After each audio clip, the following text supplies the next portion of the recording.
तो question number 2 जो है, for any two complex number z1 and z2 proof that, अपन को इसको इसके बराबर प्रूफ करना है। ठीक है, यहाँ तक क्लियर है। तो मैं क्या करूँगा, मैं अपने से z1 जो है एक कॉम्प्लेक्स नंबर एज्यूम कर लूँगा अपने से। कुछ क्वेश्चन नहीं, मैं अपने से, आप कुछ भी एज्यूम करते हैं, मैं अपने से एक कॉम्प्लेक्स नंबर बना दूंगा a प्लस आयोटा बी वाले इस तरह वाले फॉर्म में, और z2 भी इसी तरह मैं एज्यूम कर लूँगा। तो चलो पहले अपन लिख देते हैं क्वेश्चन में क्या मैं बोल रहा हूँ।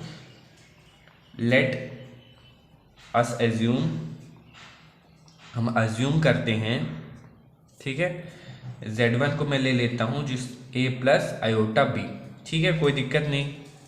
इसी तरह मैं z2 को ले लेता हूँ c प्लस आयोटा डी। ये मैंने अपने से, कोई ज़रूरी नहीं कि आपको a प्लस आयोटा बी और c प्लस आयोटा डी ही माने। अब d प्लस सी, डी प्लस आयोटा डी, कुछ भी d प्लस आयोटा सी, कुछ जितने भी अल्फ़ाबेटिकल आपको जो भी अच्छा लगे, x प्लस आयोटा वाई, कुछ भी ले सकते हो। मैं तो बस मेरे को ये अच्छा लग रहा था तो मैंने इसलिए ले लिया। अब उसके बाद ये स्टेप क्या है, अपन z1 इंटू z2 करेंगे। क्या मैं बोल रहा हूँ, अपन z1 इंटू z2 करेंगे, ठीक है, मतलब a प्लस आयोटा बी का इंटू करेंगे अपन c प्लस आयोटा डी का। अब अपन इंटू कर लेते हैं तो ये आ जाएगा a इंटू सी, ए सी हो जाएगा, ये हो जाएगा आयोटा डी ए, ठीक है, यहाँ तक क्लियर। फिर ये हो जाएगा आयोटा बी सी, फिर ये हो जाएगा आयोटा स्क्वायर बी डी, ये हो जाएगा ए सी ऊपर as it is iota D A plus iota B C, और आयोटा स्क्वायर कितना होता है, -1 होता है, तो ये हो जाएगा माइनस बी डी।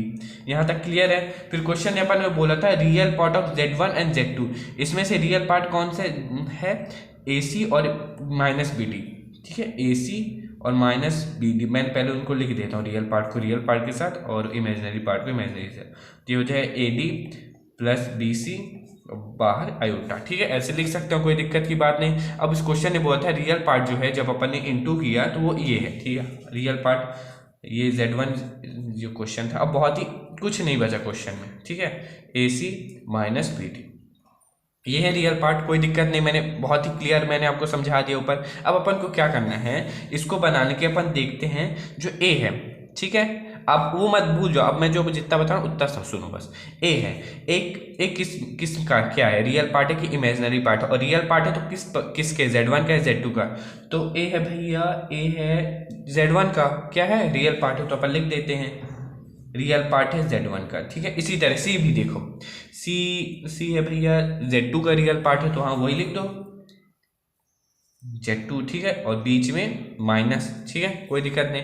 अब बी किसका है, बी तो भैया z1 का इमेजिनरी पार्ट है, यहाँ तो बस वही लिख दो इमेजिनरी पार्ट ऑफ z1, ठीक है, कोई दिक्कत की बात नहीं। अब इसी तरह डी को भी देखो, डी भैया z2 का इमेजिनरी पार्ट है, पार्ट ऑफ z2। लो ये प्रूफ कर दिया, अपन ने कुछ भी नहीं किया, कुछ भी नहीं किया, अपन का आंसर आ गया।